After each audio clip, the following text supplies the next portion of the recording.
الحمد لله رب العالمين والصلاة والسلام على أشرف الأنبياء والمرسلين سيدنا ونبينا محمد وعلى آله وأصحابه أجمعين أما بعد. شب قدر سے متعلق انا انزلناہ فی لیلۃ القدر والے درس میں ہم نے یہ پڑھا کہ رسول اللہ صلی اللہ علیہ وسلم کا ایک ارشاد مبارک آخری عشرے کی تمام راتوں کے بارے میں ہے، بخاری و مسلم، اور دوسری روایت وہ ہے کہ آپ صلی اللہ علیہ وسلم نے فرمایا کہ آخری 10 راتوں کی طاق راتوں میں شب قدر کو تلاش کرو. تیسری روایت ہم جو پڑھ رہے ہیں وہ صحیح مسلم میں ہے، اور غالباً امام بخاری نے بھی اس کو بیان کیا ہے کہ آپ علیہ السلام نے رمضان المبارک کے درمیانی 10 دنوں میں اعتکاف فرمایا اور 21ویں شب میں اعتکاف سے باہر تشریف لائے اور فرمایا کہ مجھے کچھ دکھایا گیا ہے رات میں. اور صحابی اس حدیث کی روایت کرنے والے یہ فرماتے ہیں کہ فجر کے بعد فجر سے پہلے بارش ہوئی اور مسجد نبوی میں پانی اور کیچڑ تھا، جو اس بات کی علامت تھا کہ گزشتہ شب قدر تھی. یہ جو بخاری و مسلم کی تیسری روایت ہے، اس سے 21ویں شب میں شب قدر کا ہونا ثابت ہے. یہ تیسری بات تھی. چوتھی بات یہ ہے کہ اریت لیلۃ القدر ثم انسیتھا وارانی صبحھا اسجد فی ماء وطین قال فمطرنا لیلۃ 23. یہ صحیح مسلم میں ہے کہ ارشاد فرمایا آپ علیہ السلام نے کہ مجھے شب قدر دکھا دی، بتا دی گئی تھی، پھر مجھ سے بھلا دی گئی، اور میں نے یہ دیکھا، محسوس کیا کہ اس رات کی جو صبح نمودار ہوتی ہے وہ پانی اور مٹی یعنی کیچڑ پہ ہوتی ہے. تو راوی حدیث یہ فرماتے ہیں کہ بارش ہوئی تھی. صحیح مسلم کی اس روایت نے بتایا کہ شب قدر 23ویں شب میں تھی. پانچویں چیز جو بخاری کی ایک روایت ہے اس میں یہ ہے کہ خرج النبی صلی اللہ علیہ وسلم فتلاحى رجلان من المسلمین فقال خرجت لأخبركم بليلة القدر فتلاحى فلان فرفعت. میں تم لوگوں کو شب قدر کے بارے میں بتانے کے لیے نکلا تھا، لیکن 2 بندے تم میں کے جو 2 تھے وہ آپس میں لڑ رہے تھے، ان کی آوازیں بلند ہو رہی تھیں، تو ان دونوں کی آوازوں کی بلندی اور آپس میں جھگڑے کی وجہ سے شب قدر کی جو تعیین تھی، جو مجھے بتا دی گئی تھی، وہ اٹھا لی گئی. عسى ان تكون في التاسعة والسابعة والخامسة. صحیح بخاری میں یہ ہے. شب قدر کو 29ویں رات میں، 27ویں رات میں، 25ویں رات میں تلاش کرو. صحیح بخاری کی اس روایت نے 29 اور 25 اور 27 کے بارے میں بتایا. اور صحیح بخاری کی ایک اور روایت ہے، اس میں یہ ہے فَمَنْ كَانَ مُتَحَرِّيهَا فَلْيَتَحَرَّهَا فِي السَّبْعِ الْأَوَاخِرِ. جو شب قدر کو تلاش کرنا چاہے وہ آخری 7 راتوں میں تلاش کرے. اب آخری 7 راتیں 21 سے 27 بھی ہو سکتی ہیں، اور 23 سے 29 بھی ہو سکتی ہیں، اور 24 سے 30 بھی ہو سکتی ہیں، کیونکہ فرمایا کہ آخری 7 راتوں میں، اس سے مراد یہ تمام راتیں ہو سکتی ہیں. تو ابی ابن کعب جو مشہور صحابی ہیں وہ فرماتے ہیں، ان کے بارے میں یہ حدیث مبارک میں آتا ہے، وہ قسم کھا کر فرمایا کرتے تھے کہ 27ویں شب جو ہے یہ شب قدر ہے۔ ان تمام احادیث کو جب ہم جمع کرتے ہیں تو ایک حکمت یہ اللہ سبحانہ و تعالی کی اپنے بندوں کے لیے، جیسا کہ علماء نے لکھا ہے، سامنے آتی ہے کہ اگر ایک رات بتا دی جاتی تو تمام لوگ صرف اس ایک رات میں عبادت کرتے۔ یہ بتایا گیا کہ آخری تمام راتوں میں تلاش کرو، تو آخری تمام راتیں 21 سے لے کے 29 تک، 21 ہو، 22 ہو، 23 ہو، 24 ہو، 25 ہو، 26 ہو، 27 ہو، 28 ہو، 29 ہو، کسی بھی رات میں شب قدر ہو سکتی ہے۔ اور یہ بھی فرمایا کہ خاص طور پر طاق راتوں میں تلاش کیا کرو، 21، 23، 25، 27، 29۔ اور یہ بھی فرمایا کہ خصوصاً 27ویں رات کو زیادہ گمان اور زیادہ خیال یہ ہے کہ زیادہ تر شب قدر 27ویں رات میں ہی ہوتی ہے۔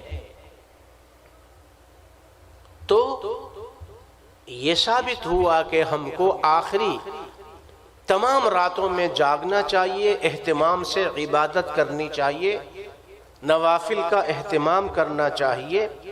اور اس رات کی نشانیوں میں یہ احادیث میں آتا ہے، بخاری و مسلم میں اور دوسری تمام احادیث میں، کہ دوسرے دن جب صبح نمودار ہوتی ہے یا تو ہلکی بارش بوندا باندی ہو تو سمجھ لو کہ جو رات گزر گئی وہ شب قدر تھی جو گزر گئی۔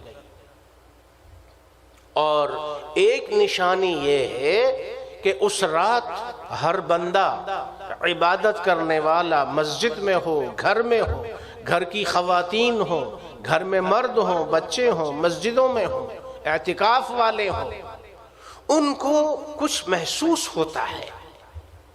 کیا محسوس ہوتا ہے؟ الفاظ میں بیان کرنا مشکل ہوتا ہے۔ کچھ محسوس ہوتا ہے کہ روحانیت ہے، نور ہے، سرور ہے، برکت ہے، کچھ لگ رہا ہے۔ اگر ایسا ہے تو امید ہے کہ یہ شب قدر ہے۔ اور تیسری بات علماء نے یہ لکھی ہے کہ شب قدر کے بعد جو فجر کا وقت آتا ہے، صبح نمودار ہوتی ہے، اس میں قدر ٹھنڈک ہوتی ہے۔ دوسرے دنوں کے مقابلے میں وہ صبح اور وہ فجر کچھ زیادہ ٹھنڈی اور اچھی محسوس ہوتی ہے۔ یہ شب قدر کی نشانی ہے۔ حقیقی علم اللہ سبحانہ و تعالی کے پاس ہے۔ ام المؤمنین عائشہ رضی اللہ عنہا نے پوچھا، یا رسول اللہ، شب قدر میں کون سی دعا پڑھوں؟ امام ترمذی نے سنن ترمذی میں اس کو نقل کیا۔ تو جواب میں ارشاد فرمایا کہ عائشہ یہ پڑھا کرو، قولی، تم یوں پڑھا کرو، قولی اللہم انکا عفو تحب العفو فاعف عنی، اللہم انکا عفو تحب العفو فاعف عنی، اللہم انکا عفو تحب العفو فاعف عنی۔ اے اللہ، تو معاف کرنے والا ہے، انکا عفو تحب العفو، معاف کرنے کو پسند کرتا ہے، فاعف عنی، مجھے معاف فرما دے۔ یہاں علماء نے ایک نکتہ لکھا ہے،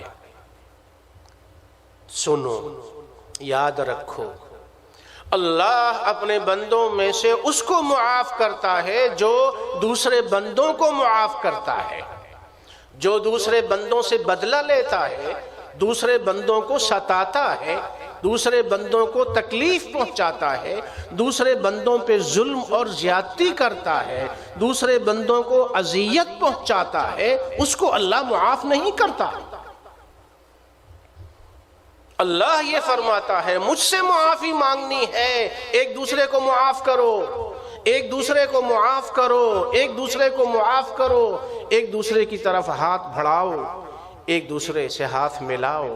تم بھائی بھائی ہو، بول چال بند ہے؟ نہ، بالکل نہیں۔ ناراضگی ہے، اس کو ختم کرو۔ شب قدر حاصل کرنا ہے، اپنے دلوں کو پاک صاف کرو، ایک دوسرے کو معاف کرو تو اللہ تم کو معاف کر دے گا، تم کو معاف فرما دے گا، تم کو معافی مل جائے گی۔ آخری عشرہ ہے، جہنم سے چھٹکارا مل جائے گا۔ اللہم انکا عفو، اللہم انکا عفو تحب العفو فاعف عنی، اللہم انکا عفو تحب العفو فاعف عنی۔ ہم مل کے دعا کریں، جمع کا صیغہ، اللہم انکا عفو تحب العفو فاعف عنا یا کریم۔ اے اللہ ہم سب کو معاف فرما دے، اے کرم فرمانے والے۔ اللہم انکا عفو تحب العفو فاعف عن امہاتنا وآبائنا واجدادنا یا کریم۔ اللہم انکا عفو تحب العفو فاعف عن اہلینا وزوجاتنا واولادنا وذریاتنا یا کریم۔ اللہم انکا عفو تحب العفو فاعف عن اخواننا واخواتنا وجمیع اقاربنا یا کریم۔ اللہم انکا عفو تحب العفو فاعف عن اصدقائنا واحبابنا ومن احبنا فیک ومن احببناہم فیک یا کریم۔ اللہم انکا عفو تحب العفو فاعف عن من يحبنا فیک ومن احببناہ فیک۔ اللہم انکا عفو تحب العفو فاعف عن كل المسلمین والمسلمات والمؤمنین والمؤمنات الاحیاء منہم والاموات یا کریم۔ اللہم انکا عفو تحب العفو فاعف عن موتانا فاعف عن موتانا فاعف عن موتانا وموت المسلمین یا کریم۔ اللہم انکا عفو تحب العفو فاعف عن كل ممن سمع هذا الدعاء ودعا بها یا کریم۔ ہم نے یہ دعا کی ہے، اے اللہ تو معافی کو پسند فرماتا ہے، تو کریم ہے، ہمیں معاف فرما، اور اے اللہ ہمارے آباء و اجداد، ہماری والدہ والدین آباء و اجداد بڑے، ان سب کو معاف فرما۔ اے اللہ تو معافی کو پسند کرتا ہے، ہماری اہل و عیال، بیوی، بچے، اولاد، اے اللہ سب کو معاف فرما۔ اے اللہ تو کریم ہے، معافی کو پسند کرتا ہے، ہمارے بھائی بہنیں رشتہ دار سب کو معاف فرما۔ اے اللہ تو معافی کو پسند کرتا ہے، وہ لوگ جن سے ہمارا دینی رشتہ ہے، دینی تعلق ہے، تیرے نام اور دین کی نسبت سے ہم ان سے ملتے ہیں، وہ ہم سے ملتے ہیں، وہ ہم سے محبت کرتے ہیں، ہم ان سے محبت کرتے ہیں، سب کو معاف فرما دے اے کریم۔ اے اللہ تو معافی کو پسند کرتا ہے، کریم ہے، ہمارے ملنے جلنے والوں میں جتنے لوگ انتقال کر چکے ہیں، ہمارے والدین ہوں، ہمارے بھائی ہوں، ہمارے رشتہ دار ہوں، تمام مسلمانوں کے جتنے رشتہ دار جتنے ان کا انتقال ہوا ہے، سب کو معاف فرما دے میرے مولا۔ اے اللہ تو معافی کو پسند کرتا ہے۔ یہ دعا جو ہم مانگ رہے ہیں، جو مسلمان تیرا بندہ تیری بندی اس دعا کو سن رہے ہیں، ہمیں دیکھ رہے ہیں، ہمیں سن رہے ہیں، ہمارے ساتھ یہ دعا پڑھ رہے ہیں، یہ دعا کر رہے ہیں، مولا کریم اس مبارک رات کی برکت سے تو ان سب کو معاف فرما دے، آمین۔ اے اللہ تحب العفو اللہم انکا عفو تحب العفو، اے اللہ تو معاف کرنے والا ہے، معافی کو پسند کرتا ہے۔ تمام مسلمان، مسلمین، مسلمات، مومنین، مومنات، اے اللہ سب کو معاف فرما۔ اے اللہ ہم سب کے ساتھ لطف و کرم کا معاملہ فرما۔ شب قدر ہم نے بتایا یہ وہ مبارک رات ہے، ایک رات اگر ایمان اور احتساب، اجر و ثواب کی نیت سے اگر کوئی جاگا تو اللہ تعالی اس کے ساتھ ایسا لطف و کرم کا معاملہ فرماتے ہیں جس کا کبھی اس نے سوچا بھی نہیں تھا۔ اب علماء نے مختلف تعویلیں کی ہیں۔ قدر سورہ قدر میں 3 مرتبہ آیا ہے، اس کے 3 حروف ہیں، 9 حروف بنتے ہیں۔ 27ویں اور 29ویں رات کا ثبوت قرآن کی آیات کی اس مبارک سورت کے حروف سے لیا ہے۔ القدر اگر پڑھیں گے، قدر پہ الف لام داخل کریں گے تو 5 یعنی 25ویں شب کی طرف اشارہ ہے۔ اگر قدر پڑھیں گے تو 23ویں کی طرف اشارہ ہے۔ 3 مرتبہ قدر آیا ہے، 9 ہند سے بنتے ہیں، 29ویں شب کی طرف اشارہ ہے۔ 9 بنتے ہیں، 3 مرتبہ آئے ہیں، 3 سے 9 کو ضرب دیں تو 27ویں کی طرف اشارہ ہے۔ تو شب قدر سورہ قدر کے حروف کی روشنی میں بعض نکتہ دانوں نے جو تحقیق کی ہے تو حروف کی روشنی میں 21 سے 29 تک تمام راتوں کو شب قدر ہونا ثابت دکھایا گیا ہے۔ واللہ اعلم۔ خیر من 1000 شہر، 1000 مہینہ، 83 سال کی عبادت۔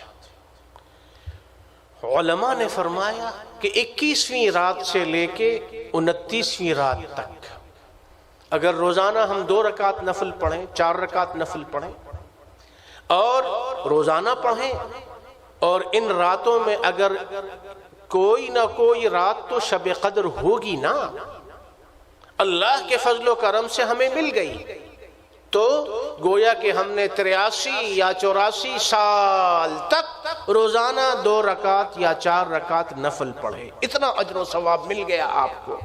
تھوڑی سی ہمت کرو، 21ویں رات سے لے کے 29ویں رات تک روزانہ رات کو قرآن پاک کی تلاوت کرو، 2 رکعت 4 رکعت نفل پڑھ لو، تہجد کی نماز پڑھ لو 8 رکعت۔ اگر شب قدر مل گئی، اللہ کے فضل و کرم سے ملے گی، اس لیے کہ آخری 10 راتوں میں تو یقیناً ہے نا، مل گئی اللہ کے فضل و کرم سے، اس کی رحمت کاملہ سے مل گئی۔ گویا کہ 83 سال تک آپ نے اللہ کی عبادت کی۔ شب قدر میں روزانہ رات کو آپ 1 روپیہ خرچ کریں، 10 روپے خرچ کریں، 50 روپے خرچ کریں، $1، 1 پاؤنڈ، 1 درہم، 1 دینار، 1 ریال، شب قدر آپ کو مل گئی اللہ کے فضل و کرم سے۔ آخری تمام راتوں میں روزانہ صدقہ کرتے رہے، گویا کہ آپ نے 83 سال تک صدقہ کیا ہے۔ سبحان اللہ کہہ دیجئے، اور یہ بھی کہہ دیجئے اللہ اکبر کبیرا والحمد للہ کثیرا وسبحان اللہ بکرتا واصیلا۔ اتنا اللہ کا لطف و کرم، اور پھر بھی ہم اپنے گناہ نہ بخشوائیں، اپنی مغفرت نہ کروائیں۔ آخری عشرے میں اللہ کی طرف سے اعلان ہو رہا ہے جہنم سے چھٹکارے کا۔ روزانہ قرآن پاک کی تلاوت کریں، قل هو اللہ احد، سورہ اخلاص 3 مرتبہ پڑھنا 1 مرتبہ پورا قرآن ختم کرنے کے برابر اجر و ثواب ہے۔ روزانہ آپ 3 مرتبہ سورہ اخلاص پڑھیں۔ شب قدر اللہ کے فضل و کرم سے مل گئی، گویا کہ آپ نے 83 سال تک روزانہ 1 مرتبہ قرآن پاک کا ختم کر لیا۔ سبحان اللہ۔ لیکن اس کا مطلب یہ نہیں کہ سورہ اخلاص پڑھیں اور ہم قرآن کو پڑھنا چھوڑ دیں، یہ اجر و ثواب الگ ہے۔ لیکن پورے قرآن کو پڑھنا یہ ذمہ داری الگ ہے۔ ترجمے سے پڑھنا، تفسیر سے پڑھنا، سمجھ کے پڑھنا، تدبر سے پڑھنا، عمل کرنے کی نیت سے پڑھنا، قرآن کے حلال کو حلال جاننا، قرآن کے حرام کو حرام جاننا۔ شب قدر، مغفرت کی رات، اس رات جو ایمان و احتساب کے ساتھ جاگا اس نے قدر و منزلت پالی۔ قدیر اور قادر کی نگاہ میں اس کی قدر و منزلت بڑھ گئی۔ قدیر اور قادر مطلق کی بارگاہ میں اس بندہ عاجز کی قدر و منزلت بڑھ گئی۔ ایک رات ایمان والی محنت کر کے دکھاؤ، ایک رات اپنا کردار اخلاق صحیح کرو اور آئندہ کرنے کی نیت کر کے دکھاؤ۔ کبیرہ گناہوں سے اپنے آپ کو بچاؤ۔ مبارک راتوں میں، جیسے کہ شعبان کی 15ویں مبارک رات ہے، اس کے بارے میں ایک سے زیادہ حدیث میں آیا، اور بعض علماء نے قیاساً یہ دلیل لی کہ شب قدر میں بھی بعض ایسے بڑے گناہ ہیں جن کی وجہ سے اس مبارک رات میں بھی اس قسم کے لوگوں کی مغفرت نہیں کی جاتی۔ ایک مشرک، شرک کرنے والا جو اللہ کی ذات و صفات میں شرک کرتا ہے، ان الشرک لظلم عظیم، شرک کرنے والے کی مغفرت شب قدر میں نہیں ہوتی۔ مدمن خمر، شراب پینے والا، قیاساً علماء نے یہ مفہوم اس سے لیا ہے، کسی بھی قسم کا نشہ کرنے والا، سگریٹ، تمباکو، بیڑی، نسوار، یہ سب خبیث چیزیں ہیں۔ مبارک رات، مبارک مہینہ، مبارک دن، اللہ نے تم کو مبارک بنایا، مبارک دین دیا، مبارک بدن دیا، مبارک زبان دی، جس سے اللہ کو یاد کرتے ہو۔ اس زبان اور منہ کو، جس منہ میں اللہ کی نعمتیں تم کھاتے ہو، اس منہ اور زبان سے اللہ اللہ کر کے پاک نام لیتے ہو، اس منہ کو، زبان کو خبیث چیزوں سے کیوں آلودہ کرتے ہو؟ چھوڑ دو ان چیزوں کو۔ شرابی، اس کی مغفرت نہیں ہوتی۔ عاق لوالدیہ، والدین کا